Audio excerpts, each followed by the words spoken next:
समस्त को praise the Lord shalom. प्रभु जीशुंकर महान अनुग्रह पुनर्बार परमेश्वर आपण मानक मध्य मत उपस्थित कराइले से प्रभुंकर महान पवित्र नाम को मु धन्यवाद दिए। आउ परमेश्वर गत किछि दिन आपण मानक मध्य ईश्वर वाक्य को रखापी मते साहाय्य कले से मु धन्यवाद दिए। अनेक भाई माने अनुरोध कले कि आपण जो मेसेज को देउछंती ताहा कंप्लीट दियंतु बोली कहले। एणु मु आज गोटे विषय पूरा कंप्लीट भाव में कहवा पई चाहे। ताहा हेउछि आपण मानक मध्य मु पूर्व कहि सारिथिली जे प्रभु यीशु ए जगत को काहेकि आसीथिले। तार केवल दुईटी बा तीनोटी विषय मु कहिथिली, किंतु मु बाइबल अध्ययन करिकिना जहाँ पाइछि प्राय 8टी विषय को मु बाइबल स्टडी करिकिना पाइछि। यीशु जगत को आसीबार उद्देश्य कौन अटे बा लक्ष्य कौन अटे।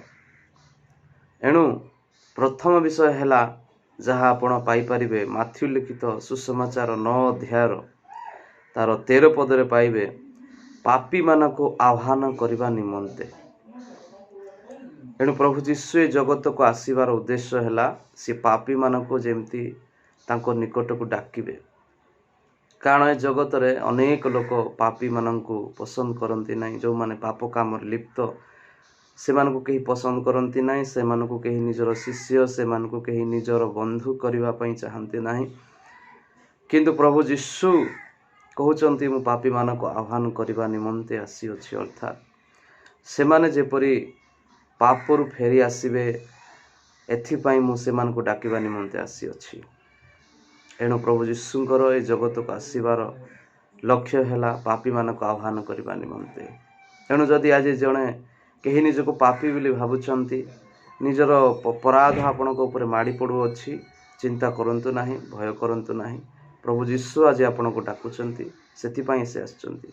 जदि आपण डाकिबे प्रभु यीशु को निहाती प्रभु यीशु आपणको उद्धार करिवे। आउ तांको अनुग्रह आपणको ऊपर आसीबो। तो यह थिला प्रथम विषय जे प्रभु यीशु जगत को आसीबार उद्देश्य हैला पापी मानको से आह्वान करबा निमंते आसी अछंती।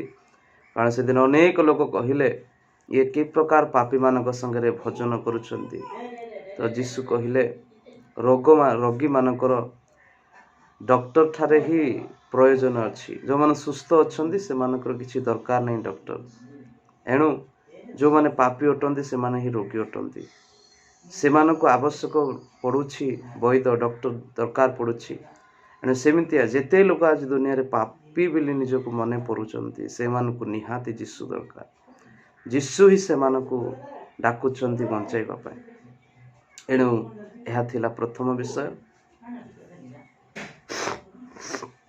आ द्वितीय विषय हैला सीए सेवा करबाकू और अनेकर प्राण निमंते अनेकर मुक्तिर मूल्य स्वरूप निजर जीवन को देवा को आसथिले।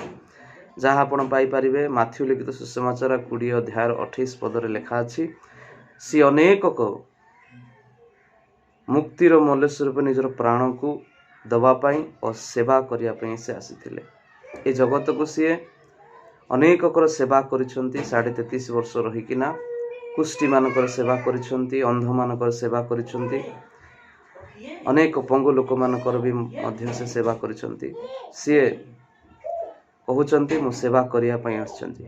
आ अनेक लोकंकर मुक्ति पाई मु जीवन दा पई, अर्थात समुदाय जगतर मुक्ति पाई, समुदाय लोक मानकर पापर क्षमा पाई बोली, उद्धार पाई बोली से निजर जीवन को देवा पई आसी अछंती। एन खुशी होंतु प्रभु यीशु ही एकमात्र प्रभु जे कि समुदाय जगत पाई मरिछंती, आपण को पाई मरिछंती। आउ केही जगत रे मरि नाहंती। तो थिला एहा जे प्रभु यीशु जगत को सेवा करिवा पई अनेक कर पापर मुक्ति पाई जीवन देवा पई आसीथिले। एणु मु आशा करे आपण बहुत किछि शिखिचंती।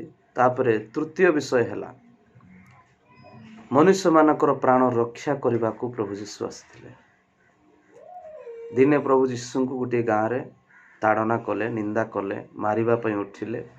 तो सही समय रे शिष्य माने कहले, हे प्रभु आपण तो प्रभु ଉପରୁ ପ୍ରଭୁ କୁହନ୍ତୁ ନିଆଁ ବର୍ଷିବ ଆଉ ଏମାନଙ୍କୁ ଧ୍ୱଂସ କରିଦେବ। ସେହି ସମୟରେ ପ୍ରଭୁ ଯୀଶୁ କହିଲେ, ନା, ମୁଁ ମନୁଷ୍ୟମାନଙ୍କର ପ୍ରାଣକୁ ବିନାଶ କରିବାକୁ ନ ଆସି ରକ୍ଷା କରିବାକୁ ଆସିଛି।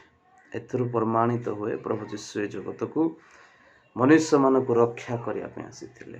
ପାପରୁ, ଶୈତାନର ହାତରୁ, ନର୍କର ହାତରୁ, ରୋଗ ହାତରୁ, ସମସ୍ତ ପ୍ରକାର କ୍ଲେଶରୁ ସେ ରକ୍ଷା କରିବା ପାଇଁ ଆସିଥିଲେ। ଏଣୁ ଏ ଜଗତରେ ଯେ କେହି ରକ୍ଷା ପାଇବା ପାଇଁ ଚାହେଁ, ଯେକୌଣସି ବିଷୟରୁ ଯଦି ସେ ରକ୍ଷା ପାଇବା ପାଇଁ ଚାହେଁ, ପାପରୁ ରକ୍ଷା ପାଇବା ପାଇଁ ଚାହେଁ, ନର୍କରୁ ରକ୍ଷା ପାଇବା ପାଇଁ ଚାହେଁ, ଅନ୍ଧକାରରୁ ରକ୍ଷା ପାଇବା ପାଇଁ ଚାହେଁ, ଅଶାନ୍ତିରୁ ନିଜକୁ ବାହାର କରିବା ପାଇଁ ଚାହେଁ, ତାହେଲେ ମୁଁ କହୁଛି ପ୍ରଭୁ ଯୀଶୁ ହିଁ ଏକମାତ୍ର ପ୍ରଭୁ, ଯିଏକି କହୁଛନ୍ତି ମୁଁ ରକ୍ଷା କରିବାକୁ ଆସିଅଛି। ପ୍ରଭୁ ଯୀଶୁ ସେ ବିନାଶ କରିଦେଲେ ନାହିଁ ତାଙ୍କୁ ଯିଏ ନିନ୍ଦା କଲେ, ତାଡ଼ନା କଲେ, ତାଙ୍କୁ ଯିଏ ଗାଳି ଦେଲେ। ଏମିତିଆ ଗଡ୍, ଏମିତିଆ ପ୍ରଭୁ ସିଏ ଅଟନ୍ତି। ସିଏ ଧ୍ୱଂସ କରିଦେଲେ ନାହିଁ। ଏଣୁ ଯେତେ ମନୁଷ୍ୟମାନେ ଅଛନ୍ତି ଜଗତରେ ସମସ୍ତଙ୍କୁ ରକ୍ଷା କରିବା ପାଇଁ ସେ ଅଛି। ତାପରେ ଆଉ ଗୋଟେ ବିଷୟ ହେଲା, ଚତୁର୍ଥ ବିଷୟ ହେଲା, ଯାହା ଆପଣ ପାଇପାରିବେ ଲୁକ ଲିଖିତ ସୁସମାଚାର 19:10 ଯାହା ହଜି ଅଛି ତା ଖୋଜି ରକ୍ଷା କରିବା ନିମନ୍ତେ ମନୁଷ୍ୟ ପୁତ୍ର ଆସିଅଛନ୍ତି। ମୋର ପ୍ରିୟମାନେ, ଯାହା ହଜି ଅଛି ତାହା ଖୋଜିକିନା ପ୍ରଭୁ ରକ୍ଷା କରିବା ନିମନ୍ତେ ଏ ଜଗତକୁ ଆସିଅଛନ୍ତି। ଯାହା ହଜି ଅଛି ମାନେ ଆଜି ପ୍ରଭୁଙ୍କର ଏ ଜଗତରେ ଗୋଟେ ବିଷୟ ହଜିଯାଇଛି, ତାହା ହେଲା ମନୁଷ୍ୟ। ମନୁଷ୍ୟ ଆଜି ପାପରେ ହଜିଯାଇଛି। ମନୁଷ୍ୟ ଆଜି ଅନ୍ଧକାରରେ ହଜିଯାଇଛି, ଅସତ୍ୟରେ ହଜିଯାଇଛି, ଅନ୍ଧବିଶ୍ୱାସରେ ହଜିଯାଇଛି। ସେଇଥିରୁ ପ୍ରଭୁ ତାକୁ ଖୋଜିକିନା ରକ୍ଷା କରିବା ପାଇଁ ଜଗତକୁ ଆସିଥିଲେ। ତାଙ୍କର ଉଦ୍ଦେଶ୍ୟ ନଥିଲା ଧର୍ମ ପରିବର୍ତ୍ତନ କରିବା, ତାଙ୍କର ଉଦ୍ଦେଶ୍ୟ ନଥିଲା ସମସ୍ତଙ୍କୁ ଖ୍ରୀଷ୍ଟିଆନ କରିବା। ଅନେକ ଲୋକ ନ ଜାଣିକିନା ଭୁଲରେ କହନ୍ତି ଖ୍ରୀଷ୍ଟିଆନ ହେଇଯିବ ଯୀଶୁଙ୍କୁ ନେଇଗଲେ। ଆମେ ତ 7 ବର୍ଷ 8 ବର୍ଷ, କେତେ ଲୋକଙ୍କର 30 ବର୍ଷ ହେଇସାରିଲାଣି, ସେମାନେ ତ ଆଜି ଯାଏ କାହିଁ ଖ୍ରୀଷ୍ଟିଆନ ହେଉନାହାନ୍ତି। କାରଣ ତ ଯୀଶୁ ଖ୍ରୀଷ୍ଟିଆନ ହିଁ କରିବା ନାହିଁ ପାଇଁ ହିଁ ଆସିନାହାନ୍ତି, କେମିତି ଖ୍ରୀଷ୍ଟିଆନ ହେବେ? ଏଣୁ ତା ପୂର୍ବରୁ ମୁଁ ଗୋଟେ ଭିଡ଼ିଓ କରିଛି ଯେ ଯୀଶୁଙ୍କୁ ଗ୍ରହଣ କଲେ କ'ଣ ହେବ, ତାହା ଦେଖିଲେ ଆପଣ ଜାଣିପାରିବେ। ଏଣୁ ଏହା ଥିଲା ଚତୁର୍ଥ ବିଷୟ। ପଞ୍ଚମ ବିଷୟ ହେଲା, ଯାହା ଆପଣ ପାଇପାରିବେ ଯୋହନ 10:10 ସେମାନେ ଯେପରି ଜୀବନ ପାଆନ୍ତି, ପ୍ରଚୁର ଭାବରେ ଜୀବନ ପାଆନ୍ତି, ଏଥି ନିମନ୍ତେ ମୁଁ ଆସିଅଛି। ପ୍ରଭୁ ଯୀଶୁ କହୁଛନ୍ତି ଆପଣମାନେ ଯେପରି ଜୀବନ ପାଆନ୍ତି, ଜଗତର ସମସ୍ତ ଲୋକମାନେ ଯେପରି ଜୀବନ ପାଆନ୍ତି, ପ୍ରଚୁର ଜୀବନ ପାଆନ୍ତି। କେଉଁ ଜୀବନ? ଅନନ୍ତ ଜୀବନ, ଯେଉଁ ଜୀବନ କେବେ ନଷ୍ଟ ହେବ ନାହିଁ, ଯେଉଁ ଆତ୍ମା କେବେ ନଷ୍ଟ ହେବ ନାହିଁ, ସେହି ଆତ୍ମା ଯେମିତି ଶାନ୍ତିରେ ଚିରଦିନ ପାଇଁ ରହିବ, ଶାନ୍ତିରେ ପ୍ରତ୍ୟେକ ଦିନ ବଞ୍ଚିବ, ପ୍ରତ୍ୟେକ ଦିନ ନିରୋଗୀ ହେଇକିନା ବଞ୍ଚିବ, ପ୍ରତ୍ୟେକ ଦିନ ଖୁସିରେ ବଞ୍ଚିବ। ସେଇଟା ଅଟେ ପ୍ରଚୁର ଜୀବନ, ଯାହାକି ପ୍ରଭୁ ତା ସ୍ୱର୍ଗରେ ଦେବା ପାଇଁ ଚାହାନ୍ତି। ଏ ଜଗତରେ ବି ମଧ୍ୟ ଆମେ ପାଇପାରିବା। ଏଣୁ ମୁଁ ଆଶା କରେ ଆପଣ ବହୁତ କିଛି ଶିଖିଅଛନ୍ତି। ଏହା ଥିଲା ପଞ୍ଚମ ବିଷୟ, ଯୀଶୁ ଜଗତକୁ ଆସିବାର। ତାପରେ ଷଷ୍ଠ ବିଷୟ ହେଲା ଯୋହନ 18:37 ଲେଖା ଅଛି, ସତ୍ୟ ପକ୍ଷରେ ସାକ୍ଷ୍ୟ ଦେବା ନିମନ୍ତେ ମୁଁ ଆସିଅଛି। ଯଦି ଆପଣ ଯୋହନ ଲିଖିତ ସୁସମାଚାର 18:37 ପଢ଼ିବେ ତାହେଲେ ପାଇବେ।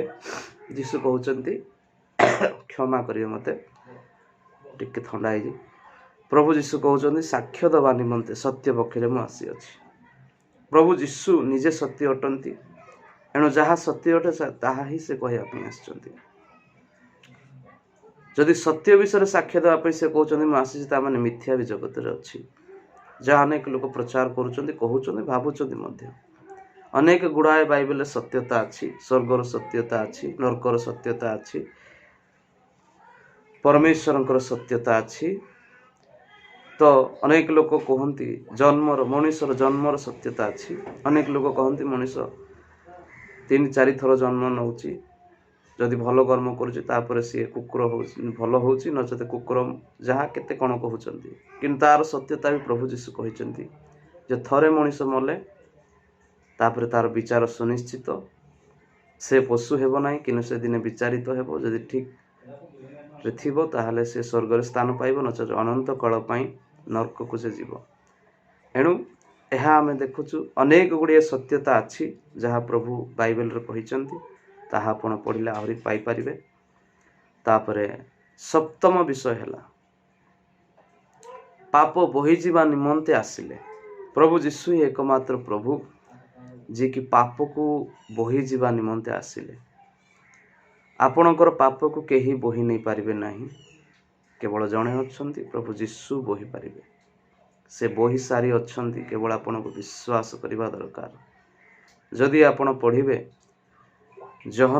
ପ୍ରଥମ ଜହନ ତାର 3:5 ଲେଖା ଅଛି, ସେ ପାପ ବୋହିଯିବା ନିମନ୍ତେ ଆସିଲେ। ଆଜି ଅନେକ ଲୋକ ପାପ କ୍ଷମା ପାଇବା ପାଇଁ ଅନେକ ଜାଗାରେ ଯାଇକିନା ଗାଧଉଛନ୍ତି, ଅନେକ ପଶୁମାନଙ୍କୁ ଖାଇବା ପାଇଁ ଦେଉଛନ୍ତି, ଅନେକ ଘରେ କେତେ ପ୍ରକାର ଯଜ୍ଞ କରୁଛନ୍ତି, କେତେ ବିଷୟ ସବୁ କରୁଛନ୍ତି ପାପ କ୍ଷମା ପାଇଁ ବୋଲି।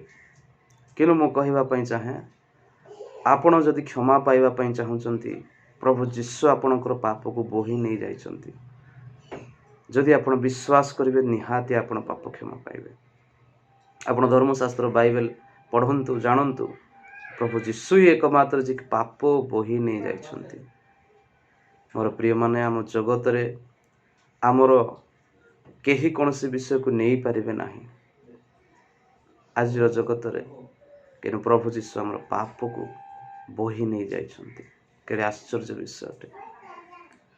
ଏହା ଥିଲା ସପ୍ତମ ବିଷୟ।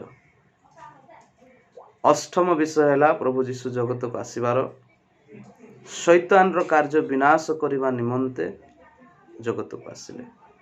ଯଦି ଆପଣ ପ୍ରଥମ ଜହନ 3:8 ପଢ଼ିବେ, ଶୈତାନର କାର୍ଯ୍ୟ ବିନାଶ କରିବା ନିମନ୍ତେ ଈଶ୍ୱରଙ୍କ ପୁତ୍ର ପ୍ରକାଶିତ ହେଲେ। ଏଣୁ ମୋର ପ୍ରିୟମାନେ, ପ୍ରଭୁ ଯୀଶୁ ଏ ଜଗତକୁ ଶୈତାନର କାର୍ଯ୍ୟକୁ ବିନାଶ କରିବା ନିମନ୍ତେ ଆସିଛନ୍ତି।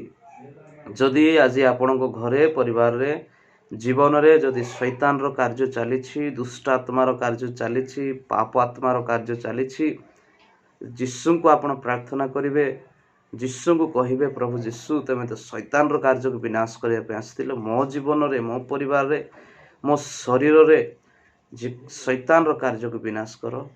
ନିହାତି ପ୍ରଭୁ ଯୀଶୁ ଶୈତାନର କାର୍ଯ୍ୟକୁ ବିନାଶ କରିବେ। ଶୈତାନର କାର୍ଯ୍ୟ କ'ଣ ଅଟେ? ଶୈତାନର କାର୍ଯ୍ୟ ଅଟେ ଲଢ଼େଇ ଲଗାଇବା, ଶୈତାନର କାର୍ଯ୍ୟ ଅଟେ ମର୍ଡର କରାଇବା, ଶୈତାନର କାର୍ଯ୍ୟ ଅଟେ ବ୍ୟଭିଚାର, ଶୈତାନର କାର୍ଯ୍ୟ ଅଟେ ଅଶାନ୍ତି ଆଣିଦେବା, ଶୈତାନର କାର୍ଯ୍ୟ ଅଟେ ରୋଗ ଆଣିଦେବା, ଶୈତାନର କାର୍ଯ୍ୟ ଅଟେ ଅଭାବ ଆଣିଦେବା, ଶୈତାନର କାର୍ଯ୍ୟ ଅଟେ ସମୟକୁ ନଷ୍ଟ କରିବା। ଏଣୁ ଯଦି ଆପଣ ଆଜି ଜୀବନରେ ଯେକୌଣସି ବିଷୟରେ ଯଦି ଭାବୁଛନ୍ତି ମୋ ଜୀବନରେ ଶୈତାନ କାର୍ଯ୍ୟ କରୁଛି, ତାର ବିନାଶ ହେବା ନିହାତି ଆବଶ୍ୟକ, ତାହେଲେ ଆପଣ ପ୍ରଭୁ ଯୀଶୁଙ୍କୁ ଡାକନ୍ତୁ, ପ୍ରାର୍ଥନା କରନ୍ତୁ, କୁହନ୍ତୁ, ପ୍ରଭୁ ଶୈତାନର କାର୍ଯ୍ୟକୁ ମୋର ଜୀବନରେ ବିନାଶ କରନ୍ତୁ। ତାହେଲେ ନିହାତି ପ୍ରଭୁ ଯୀଶୁ ଆପଣଙ୍କ ଜୀବନରେ ଶୈତାନର ଥିବା ସମସ୍ତ କାର୍ଯ୍ୟକୁ ବିନାଶ କରିବେ ଆଉ ନୂତନ ଜୀବନ ଆଣିବେ। ମୁଁ ଆଶା କରେ এই 8ଟି ବିଷୟ ଆପଣ ଶିଖିଲେ, ଆଶୀର୍ବାଦ ପାଇଲେ। ସେଥିପାଇଁ ଧନ୍ୟବାଦ।